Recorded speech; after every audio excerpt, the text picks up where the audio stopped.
name is Melanie Duca. I'm the Consumer Marketing Manager for APAC.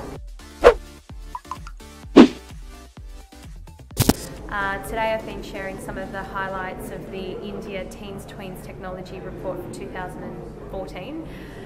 We saw some very big increases in the amount of cyberbullying that was happening in India. This year we saw it go up to 68%, whereas this is almost double last year's study, so it's a bit of a concern. We also saw the amount of kids that were meeting up with a stranger that they met online in real life, and that really dramatically increased to about 53%. When we look at some of the comparisons between other countries, we saw that in fact Indian teens and tweens were more likely to meet up with a stranger in real life that they'd met online. In fact, in Australia it was about 18%, and in India it was 53%. We also saw that there are some age restrictions when connecting to social media sites such as Facebook and Instagram, that a lot of tweens were, actually ignoring it. In fact, in India, half of them were still connecting under the age of 12 to these social networking sites. By way of comparison, this was almost half when we look at a country like Australia. When we look at global results for the study, I think one of the global issues that we're facing is cyberbullying. It is very high across the board in all countries that we interviewed, including Singapore, Australia, India, US and UK. What is the impact of cyberbullying? Is it mentally impacting?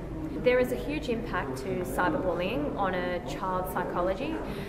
When I was going to school many years ago, I would have a school bullying incident in the playground. It was between me and that one individual. Now, in an online cyberbullying environment, often it's not only the two children involved, but it's their extended friends network, which can have a greater impact, and all the comments are there to stay. So everyone is a witness to what is the cyberbullying incident at hand. What are the solutions from McAfee? I mean, how do you handle the ecosystem? Look, there are a number of things that we need to do to protect kids online. There is obviously the technology aspect. There are things that we can install, such as family protection across devices to help monitor and safeguard a child when they're online.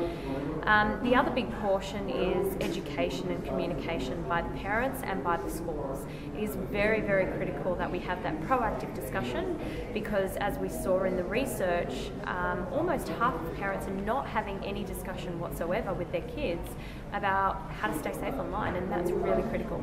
Usually the kids, they don't listen to the parents, especially in this, this kind of subject. So how do they handle this situation? Obviously, one of the main things that the parents need to do in a case where they've seen their child do something online that they're not particularly happy about is to remain calm. Often a child will hide what they're doing and not tell you at all what they're doing if they're afraid of the repercussions. So you need to remain calm, try and have a discussion, try and understand why they have done what they've done, but always remain calm, because it's really important that you don't want the child to take their behaviours underground. Between the girls and boys community, who's more strong or more confident in terms of handling? Look, there weren't huge gender differences in this particular study. We did interview both males and females alike. There were a couple of small differences about cyberbullying. There was slightly higher for the males, but I think the issue of cyberbullying was high across the board. So I think both of the problems exist dependent on gender. One of the astounding results that we saw in the study, that was 68% of youth responded that they feel more accepted on social media than in real life. And that's a real worrying concern for everyone, because there are instances that we saw a very high amount of respondents creating fake profiles, appearing to be older, posting things that they know they're going to get more likes. And we also saw that the vast majority of the respondents were very reliant, and they felt happier when they were getting likes. So it really is skewing the youth's judgment of how they view themselves and how they view the content that they put up. So again, it's really about educating them about what is appropriate to put online and how they should be responding to likes or perhaps dislikes that they see online.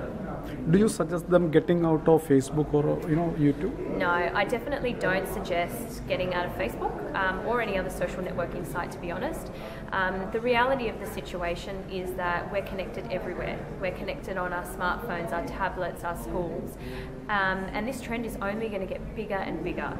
So threatening disconnection of their favourite social networking site is not going to help at all, because they'll just do it when the parents aren't around.